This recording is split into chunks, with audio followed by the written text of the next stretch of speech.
क्या आपको भी घुटने में दर्द रहता है? क्या आप भी बैठकर जब चलना चाहते हैं तो घुटने में दर्द होता है, या सोकर जब उठते हैं और कुछ दूर चलते हैं तो बहुत ज्यादा दर्द होता है, कुछ दूर चलने के बाद तब आपका घुटने दर्द कुछ कम होता है? अगर हाँ, तो यह वीडियो आपके लिए है। नमस्कार दोस्तों, मेरा नाम मुकेश कुमार और आप देख रहे हैं संजीवनी हेल्थ सॉल्यूशन।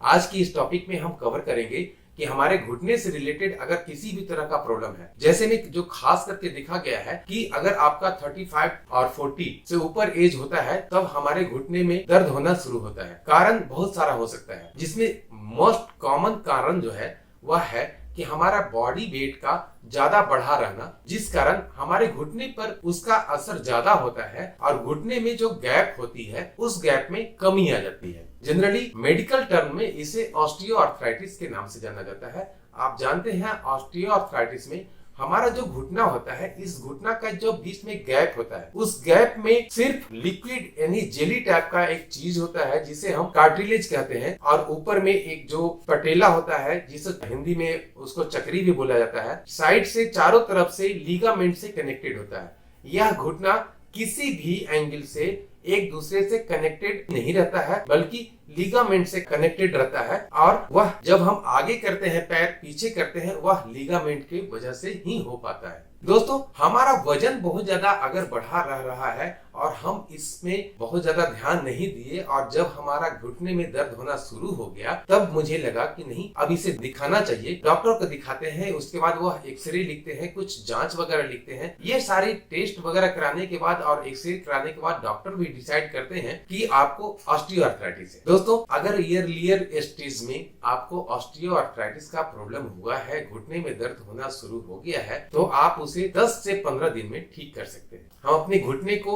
अपने घर पे मन लगाकर, दोस्तों मन लगाकर मैं इसलिए बोल रहा हूँ क्योंकि घर में जब आप एक्सरसाइज करते हैं तो बहुत सारे छोटे छोटे काम आ जाते हैं। 45 मिनट अगर आप घर में मन लगाकर देते हैं और एक्सरसाइज करते हैं, जैसा कि मैं बताने वाला हूँ, तो आप बहुत हद तक अपने घुटने को ठीक कर सकते हैं बिना किसी फिजियोथेरेपी के यहाँ गए, बिना किसी डॉक्टर के यहाँ गए। दोस्तों, हमारे घुटने में दर्द भी रहता है, उसके बाद स्वेलिंग भी रहता है।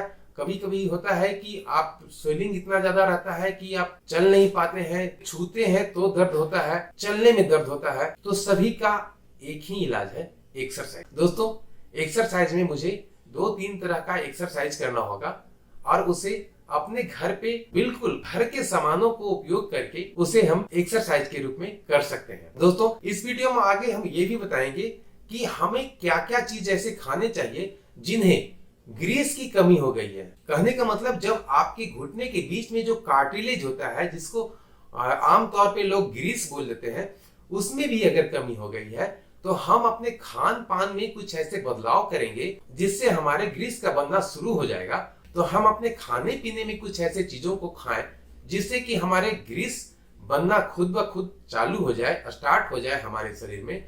मैं जानता हूं हमारे पहले वाले वीडियो में बहुत सारे लोग इस एक्सपेरिमेंट को अपना रहे हैं और वह अपने आप को ठीक कर रहे हैं। बहुत सारे कमेंट्स में भी आए हैं और मेरे पास बहुत सारे सबूत भी आए हैं। बहुत सारे लोग ऐसे हैं जो पहले एक्सरे करा करके मुझे भेजा और उसके बाद फिर 3 महीने के बाद जब वह दोबारा एक्सरे जब भेज रहे हैं तो मैं देख रहा हूं कि बहुत चेंजिंग आई है और उनको 99% तक दर्द ठीक हुआ है। दोस्तों, आज इस वीडियो में मैं सिर्फ सिंपल जो 3 एक्सरसाइज है वह मैं बताऊंगा, वह कैसे किया जाता है वह मैं बताऊंगा, और हमारे खाने पीने में क्या चेंज करना है, क्या खाना है उसके बारे में बताऊंगा। इससे हमारा घुटना तो मजबूत होगा ही होगा, 100% श्योर कि आपका घुटना मजबूत भी होगा, दर्द भी नहीं होगा, बशर्ते कि आप सही तरीके से इसका एक्सरसाइज करें और सही तरीके से आप इसका इस्तेमाल करें। इस्तेमाल मैं इसलिए कर रहा हूं क्योंकि जब आप एक्सरसाइज करने लगते हैं तो कुछ चीजें हैं जो आपको नहीं करनी है, बहुत कम करनी है। हो सके तो उसे टाला जा सकता है। जैसे मैं एक्सरसाइज करना शुरू किया हूं, अभी हमारे घुटने के बीच का जो गैप है वह उसमें कमी आ गई है। कार्टिलेज जो है वह मेनिस्कस टियर के रूप में बहना शुरू हो गया है, इंटरनली निकलना शुरू हो गया, जो मुझे नहीं मालूम है। उसी की वजह से वह स्वेलिंग होता है। दोस्तों, जब मैं एक्सरसाइज करना शुरू करता हूं तो सबसे पहले ये पहला एक्सरसाइज है, वह बहुत ही सिंपल है। दोस्तों, पहला एक्सरसाइज करने के लिए मुझे जहां पर भी हम बैठे हैं, चाहे बेड पर बैठे हैं या टेबल पर बैठे हैं या सोफा पे बैठे हैं, अपने दोनों पैरों को इस तरह से हम रख लेंगे। उसके बाद अपने दोनों पंजों को अपने तरफ खींचेंगे इस तरह से। जितना खींच सके हम उतना भर खींचेंगे। 5 से 10 सेकेंड तक रोकेंगे, उसके बाद रिलैक्स करेंगे, उसके बाद फिर आगे की तरफ खींचेंगे। अपने पंजों को इस तरह से आगे और पीछे की तरफ हमें कम से कम 20 से 25 बार करना है।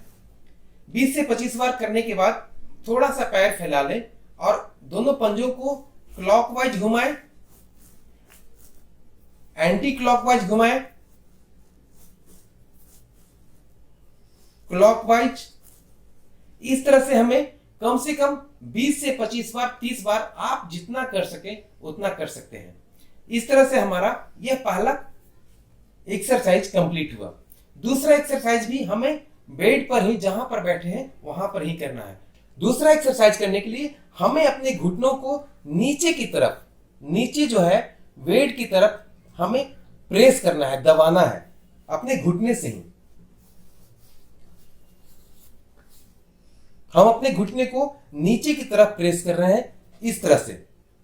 दूसरा एक्सरसाइज हमारा अपने घुटने को नीचे की तरफ प्रेस करेंगे इस तरह से। 8 से 10 सेकेंड रोकेंगे और फिर रिलैक्स करेंगे। 8 से 10 सेकेंड रोकेंगे, प्रेस करेंगे, 8 से 10 सेकेंड तक रोकेंगे, रिलैक्स करेंगे, फिर प्रेस करेंगे, रिलैक्स करेंगे। इस तरह से कम हमें 30 से 40 बार करना है। आप ज्यादा भी कर सकते हैं, लेकिन 25 से 30 या 40 बार जरूर करें। यह हमारा दूसरा एक्सरसाइज भी कंप्लीट हो गया। अब हमें तीसरा एक्सरसाइज करने के लिए हमें 2 बोतल में पानी लेना है। दोनों बोतल में पानी पूरा भर के ले लें, 1-1 लीटर के आसपास। और ये दोनों बोतल के वजन जो है वह हमें अपने पैरों पे डालना है। यह एक तकिया मैं ले लिया हूं ताकि मैं इस टेबल के कोना से मुझे किसी तरह का इरिटेशन महसूस ना हो। और ये दोनों बोतल को अपने पैरों पे मैं इस तरह से रखूंगा। इस बोतल के वजन को हम अपने पैरों पर इस तरह से रखेंगे और उसके बाद अपने पैरों को हम आगे की तरफ इस तरह से करेंगे और अपने पंजों को अपने तरफ खींचेंगे और फिर आगे की तरफ खींचेंगे। इस तरह से, जिस तरह से हम पहले 1 नंबर का एक्सरसाइज किए हैं, वह एक्सरसाइज मुझे इतना अपने पैर को सीधा करके, जितना बार सीधा हो सके, जरूरी नहीं कि हाँ पूरा सीधा हो, जितना सीधा हो सके शुरू में आपको उतना ही सीधा करना है और उसका भी रिलैक्स देना है। आप जब ये रिलैक्स करेंगे तो यहाँ पर घुटने में जो प्रॉब्लम है, उस गैप में कमी जो आ गई है, उसको बढ़ने में यह एक्सरसाइज हमें मदद करेगा। ऊपर करेंगे, पंजे को अपने पीछे तरफ खींचेंगे, आगे तरफ करेंगे और क्लॉकवाइज, एंटी क्लॉकवाइज करेंगे, उसके बाद फिर नीचे करेंगे, फिर ऊपर करेंगे, पंजा को पीछे की तरफ, आगे की तरफ, क्लॉकवाइज, एंटी क्लॉकवाइज। आप 2-4 बार, 5 बार भी ऐसा कर सकते हैं, उसके बाद फिर रिलैक्स कर सकते हैं। इस तरह से हमें कम से कम एक पैर में 25 से 30 बार करना होगा और दूसरे पैर में भी हमें यही एक्सरसाइज रिपीट करना होगा।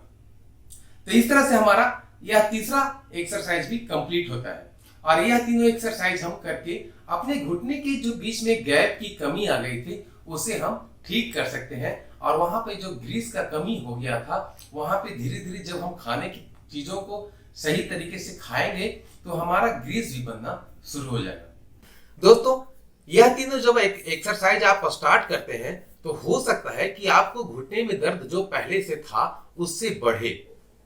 घबराना नहीं है, वह दर्द बढ़ रहा है, इसका मतलब कि वहां पे अच्छा होने का संकेत मिल रहा है। 1-2 दिन 4 दिन जब आप एक्सरसाइज करते हैं तो वह दर्द बढ़ भी सकता है, उससे घबराना नहीं है, बिल्कुल नहीं घबराना है। अगर असहनीय है कि हम अब सहा नहीं जा रहा है, उस कंडीशन में हम 1 से 2 दिन या 3 दिन एक्सरसाइज को रोक सकते हैं, लेकिन फिर पुनः हमें तीनों एक्सरसाइज करना ही करना है। वह एक्सरसाइज आप मन लगा करके 20 से 25 दिन कर लेते हैं, 1 महीना कर लेते हैं, तो आप अपने घुटने के दर्द को बहुत हद तक ठीक कर सकते हैं अपने घर पे ही। अगर आपके घुटने में स्वेलिंग हो गया है और कार्टिलेज का मेनिस्कस टियर हुआ है, इट मींस वहां पे से कार्टिलेज निकलकर बाहर आना शुरू हुआ है इंटरनल पार्ट में ही, और वहां पर आपको सूजन रहता है, तो आप खाने पीने में जो मैं बताया हूं कि सुबह में आपको आलमंड्स और वालनट तो खाना ही है, रात में दूध के साथ हल्दी का भी सेवन करना है। गर्म दूध में थोड़ा सा हल्दी डाल लें, उसके बाद उसे पी लें। और अगर वहां पर स्वेलिंग बहुत ज्यादा रह रहा है और एक्सरसाइज कर रहे हैं उसमें और स्वेलिंग थोड़ा बहुत बढ़ा है, तो आप एक और काम कर सकते हैं कि आपके घर में जो फ्रिज है, फ्रिज में जो बर्फ जमता है उसमें आप बर्फ जमा लें। एक प्लास्टिक में, एक पॉलिथीन में बर्फ को ले लें। उसके बाद आप अपने घुटने पे थोड़ा देर के लिए 5 से 10 मिनट तक घुटने को सेक सकते हैं उस बर्फ के टुकड़े से। प्लास्टिक में डाला रहेगा, उसके बाद उसे हम घुटने पर रखेंगे तो आप देखेंगे कि वह जब घुटने पे जाएगा तो दर्द भी कम होगा। 5 से 10 मिनट अगर आप बर्फ से सेक लेते हैं उसे घुटने को, तो आपका बहुत हद तक स्वेलिंग भी कम होगी। दोस्तों, उम्मीद है वीडियो अच्छा लगा होगा। अगर अच्छा लगा है तो लाइक करें, शेयर करें, अपने दोस्तों के साथ शेयर करें, जिन्हें ये प्रॉब्लम है उन्हें बताएं। चैनल पर अगर आप नए हैं तो सब्सक्राइब कर लें, बेल आइकन को दबाकर ऑल नोटिफिकेशन ऑन कर लें, ताकि मेरा भविष्य में आने वाला वीडियो आप तक पहले पहुंच सके। दोस्तों, अगर आप इंस्टाग्राम पे हैं और मुझे फॉलो करना चाहते हैं तो इंस्टाग्राम का लिंक डिस्क्रिप्शन में डाला हुआ है, आप वहां पर लिंक पर क्लिक करके आप मुझे फॉलो कर सकते हैं। आप अपना कमेंट, अपना डॉक्यूमेंट, अपना रिपोर्ट, अपना एक्सरे मुझे चैट के माध्यम से पहुंचा सकते हैं। दोस्तों, यह तीनों एक्सरसाइज अगर आप 1 महीना 2 महीना कर लेते हैं तो आपका घुटने से रिलेटेड जो भी प्रॉब्लम था वो 100% आपको ठीक हो सकता है, बशर्ते कि आप मन लगा करके इसे टाइम दे करके अपने घर पे एक्सरसाइज के रूप में कर लेते हैं। तो दोस्तों, मिलते हैं अगले वीडियो में, तब तक के लिए जय हिंद, जय भारत।